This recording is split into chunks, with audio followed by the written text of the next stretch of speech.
biology classes, and today we are going to discuss about reproduction in plants.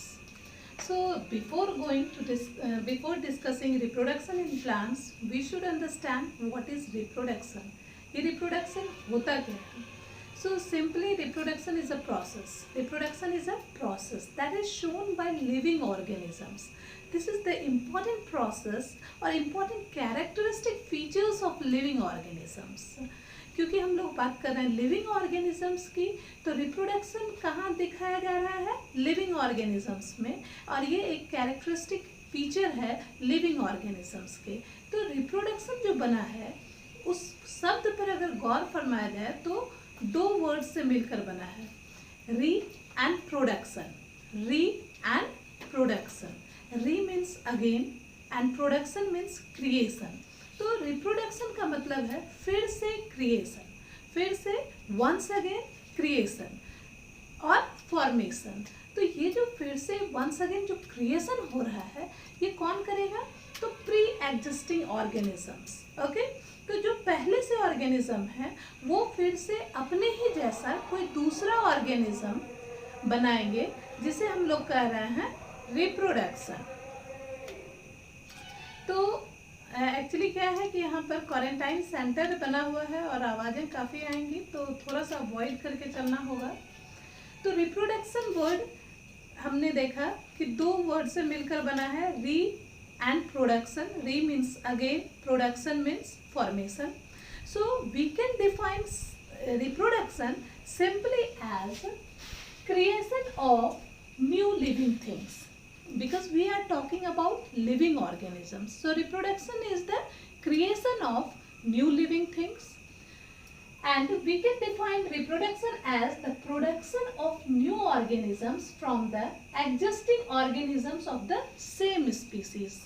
तो अगर हम लोग बात करें ह्यूमन बींग्स की, तो ह्यूमन बींग्स में क्या होता है? रिप्रोडक्शन. अपने ही जैसे क्या होते हैं कि जो चिल्ड्रन प्रोड्यूस किए जाते हैं तो वो सेम स्पीसीज के होते हैं. That is only reproduction.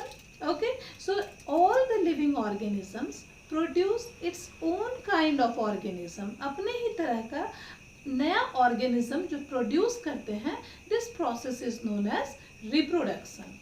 अब बात आती है कि रिप्रोडक्शन को कहा गया है कि it is the most important characteristic feature of living organism. इसे इतना इम्पोर्टेंस क्यों दिया गया है? What is the importance of reproduction? So here I have written for the survival of the species on this earth. ऐसा है, हम लोग सभी जानते हैं कि हर लिविंग ऑर्गेनिज्म एक सर्टेन टाइम पीरियड के लिए आता है इस धरती पर. वो पहले जन्म लेगा, फिर उनमें ग्रोथ होगी, डेवलपमेंट होगा, और उसके बाद एक सर्टेन लाइफ स्पैन के बाद उसकी डेथ हो जाएगी. अब मैंने यूज़ किया यहाँ पे life span. So what is life span? Life span is the time और द ड्यूरेशन ऑफ, कहाँ से कहाँ तक के ड्यूरेशन को हम लोग कहेंगे? तो लिविंग ऑर्गेनिज्म के बर्थ से लेकर डेथ तक के बीच के जो ड्यूरेशन होंगे, that is only time span. Okay, life span. तो लाइफ स्पैन हर ऑर्गेनिज्म की निश्चित होती है. हर एक ऑर्गेनिज्म जन्म लेने के बाद कुछ समय बाद वह मरता है, तो उनकी आयु निर्धारित होती है. ओके, तो एक निर्धारित आयु के बाद जब वो मर जाएगा तो उसके स्पीसीज के कंटिन्यूटी के लिए रिप्रोडक्शन इज वेरी इंपॉर्टेंट. यह जरूरी है कि मरने से पहले वो अपने ही तरह के नए ऑर्गेनिज्म का फॉर्मेशन करे, प्रोडक्शन करे. Okay, and that is only possible through reproduction. और यह तभी पॉसिबल है जब रिप्रोडक्शन होगा. सो रिप्रोडक्शन और री की प्रोडक्शन जो हो रहा है, फिर से जो प्रोडक्शन हो रहा है वो किससे हो रहा है? तो pre existing organisms. Pre existing organisms कौन है? उनके पेरेंट्स. ऑर्गेनिजम्स के पेरेंट्स ही जो है प्री एग्जिस्टिंग ऑर्गेनिज्म है, और पेरेंट्स से जो उनके बच्चे आ रहे हैं, these are known as offspring. Offspring, offspring means children. Okay, so parents means mother father. उनके जो बच्चे हैं, children, that are only known as offspring. Okay, तो रिप्रोडक्शन अब तक समझ में आ गया कि reproduction is the formation of new organism or creation of new individual from the pre-existing organisms of the same kind. Okay. Now I told you it is important because for the survival of species on this earth.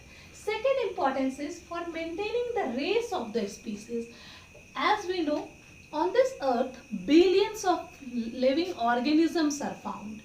बहुत तरह के living organisms पाए जाते हैं और हर एक living organism को अपनी स्पीसीज को मेंटेन रखने के लिए, अपने रेस, अपनी प्रजाति को मेंटेन रखने के लिए ये जरूरी है कि वो रिप्रोड्यूस करें और अपने मरने से पहले अपने ही तरह की नए इंडिविजुअल्स को बनाकर जाए. Okay, and this process is known as reproduction. Next, it ensures the continuity of life on earth. और इस तरह से क्या होता है कि लाइफ का एग्जिस्टेंस इस अर्थ पर, लाइफ की एग्जिस्टेंस इस अर्थ पर बनी रहती है. It gives rise to more organisms with the same basic characteristics as their parents. तो ये क्या कहता है कि it gives rise to more organisms. ये अधिक से अधिक ऐसे ऑर्गेनिजम्स को बनाता है जिनके पास की सेम कैरेक्टरिस्टिक फीचर होते हैं. अब सेम कैरेक्टरिस्टिक फीचर किससे सेम होते हैं? वो अपने पेरेंट्स के कैरेक्टरिस्टिक फीचर्स के समान होता है. For example, if dogs are there, we take the example of dog. तो डॉग जो प्रोड्यूस करेंगे वो क्या, पपीज करेंगे. तो पपीज के जो कैरेक्टरिस्टिक फीचर्स हैं वो डॉग से मिलते जुलते होंगे, ना कि कोई अदर ऑर्गेनिजम्स जैसे स्नेक, काउ, बफेलोज, इससे तो नहीं मिलेंगे ना. तो वो किससे मिलेंगे? डॉग से ही मिलेंगे. If we talk about cows, then गाय के जो बछड़े, जो काफ होगा वो किससे मिलेगा? गाय से ही मिलेगा. फॉर एग्जाम्पल किटन, किटन बिल्ली के बच्चे को हम लोग कहते हैं. तो बिल्ली के बच्चे बिल्ली से ही रिसेंबल करेंगे. So reproduction give rise to more organisms with the same basic characteristics as their parents. अपने पेरेंट्स के ही समान कैरेक्टरिस्टिक वाले न्यू ऑर्गेनिजम्स को ये प्रोड्यूस करेगा by the process of reproduction. Now, types of reproduction. अब तक तो हम लोग समझ गए कि what is reproduction. Okay, how can we define reproduction, what is the importance of reproduction. Now the types of reproduction. Okay, तो रिप्रोडक्शन के टाइप्स को समझने के लिए जानना होगा कि किस बेसिस पर हम इसे डिफरेंट टाइप्स में बांटेंगे. रिप्रोडक्शन को अलग अलग टाइप्स में किस बेसिस पर हम लोग बांटेंगे. तो इसके लिए समझना होगा कि कुछ, एज वी नो, हमारे बॉडी में डिफरेंट टाइप्स ऑफ सेल्स पाए जाते हैं. Muscular cells, nervous cells, okay, and different types of cells पाए जाते हैं जो कि हम लोग सेल चैप्टर में पढ़ते हैं, टिश्यू चैप्टर में पढ़ते हैं. ओके, तो अभी क्या है कि जब डिफरेंट टाइप्स के सेल्स पाए जाएंगे तो उनमें से एक सेल होता है reproductive cell. Okay, reproductive cell is also known as sex cells, gametes और जर्म सेल्स. ये सारे एक ही नाम है. चाहे आप रिप्रोडक्टिव सेल बोले, चाहे सेक्स सेल्स, चाहे गैमेट्स, चाहे वो जर्म सेल्स हो. ओके, तो certain organisms contain reproductive cells और सेक्स सेल्स. ओके, लेकिन वही कुछ अदर ऑर्गेनिजम्स भी हैं. Some other organisms are there, they don't contain these types of cells. उनके पास रिप्रोडक्टिव सेल्स नहीं होते हैं. तो ऐसे में क्या होता है कि on the basis of presence of reproductive cells, we can differentiate reproduction into two types. We can differentiate reproduction into two categories. Okay, these are asexual reproduction and sexual reproduction. Asexual and sexual reproduction. अब asexual reproduction, आप देखिए नाम से ही पता चल रहा है. A means no, A means no, and sexual means sex cells. That means these type of organisms are having no sex cells. Okay, so when the type of reproduction in which no sex cells are involved, this type of reproduction is known as asexual reproduction. Okay, asexual reproduction समझ में आ गया. A means नहीं, A means नहीं, sexual means sex cells, नहीं होते हैं जिस टाइप के रिप्रोडक्शन में, सेक्स सेल्स। ओके, तो जब सेक्स सेल्स के एब्सेंस में जो जिस टाइप का रिप्रोडक्शन होगा that is known as asexual reproduction. And when reproduction occurs by the sex cells, different types of sex cells, or by the involvement of sex cells, then it is known as sexual reproduction. तो अभी तक हम लोगों को क्या समझ में आया कि दो टाइप के रिप्रोडक्शन होते हैं, asexual reproduction and sexual reproduction. Now asexual reproductions are not having any kind of sex cells, whereas sexual reproduction are having sex cells or reproductive cells. Okay, now what are the characteristic feature of asexual reproduction? तो जैसा कि मैं आपको पहले ही बता चुकी हूँ, asexual reproduction में सेक्स सेल्स का इन्वॉल्वमेंट नहीं होगा, और एक अंतर है सेक्सुअल और एसेक्सुअल रिप्रोडक्शन में, that is in asexual reproduction only one parent is involved, only one parent is involved, whereas in sexual reproduction both the parents are involved. Okay, so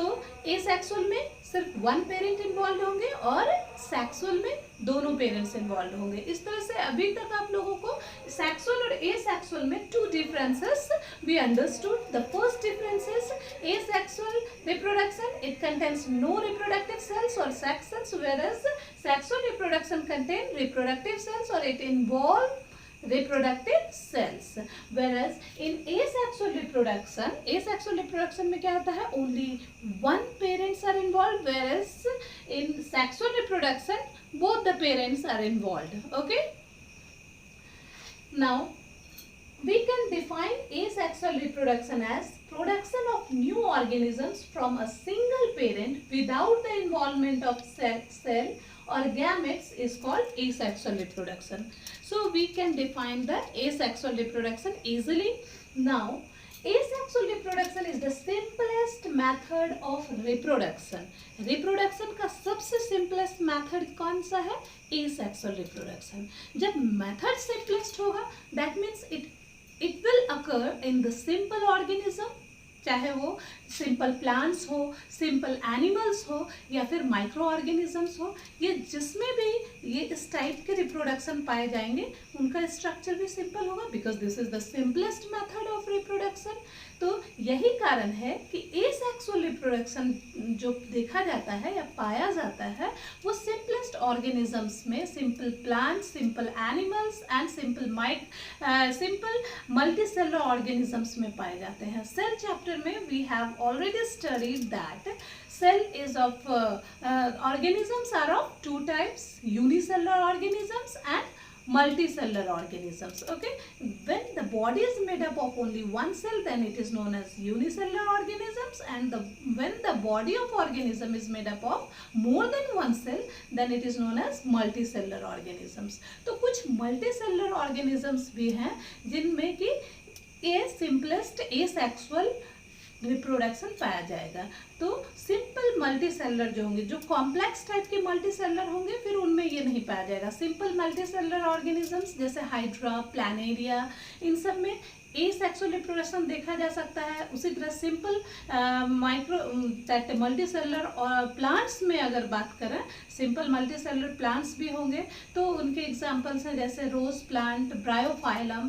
तो ब्रायोफाइलम में भी एसेक्सुअल रिप्रोडक्शन, और रोज plants तो हम सभी जानते हैं। अगर हम सबों को रोज प्लांट बहुत ही ज़्यादा प्रचलित है कि इसको रोज प्लांट हम लोग बहुत कम ही लोग जानते होंगे, सीड से भी प्रोड्यूस किया जा सकता है। जनरली हम लोग क्या करते हैं, स्टेम कट करके लाते हैं और अपने घर में प्लांट करते हैं। ओके, तो this is the process of asexual reproduction.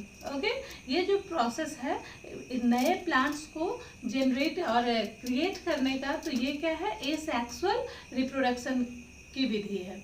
Okay, so it occurs in those organisms whose body have a simple structure. So it occurs in simple animals, simple plants. Simple animals और simple plants कौन से होंगे, तो unicellular animals and plants, and then microorganisms, example bacteria, and simple multicellular organisms and simple multicellular plants के बारे में तो मैं आपको पहले ही बता चुकी हूँ। तो इस तरह से today what we have understood, I think I should summarize the class. So today what we have learned, तो हम लोगों ने क्या देखा, what is reproduction, how can we define reproduction, and then what are the importance of reproduction, what are the types of reproduction, what are the characteristic features of asexual reproduction, where asexual reproduction occurs. Okay, so in the next video we will study the different types of asexual reproduction. asexual reproduction के different examples होते हैं, different organisms में और differently पाए जाते हैं. For example, fission in bacteria and budding in hydra, then spore formation, regeneration, fragmentation, vegetative propagation. फिर vegetative propagation के भी different types हम लोग पढ़ेंगे. तो very soon you will get my next video where we will study about different examples of asexual reproduction. So I hope you would have enjoyed the video. Thank you, and just wait for my next video where I will discuss these topics.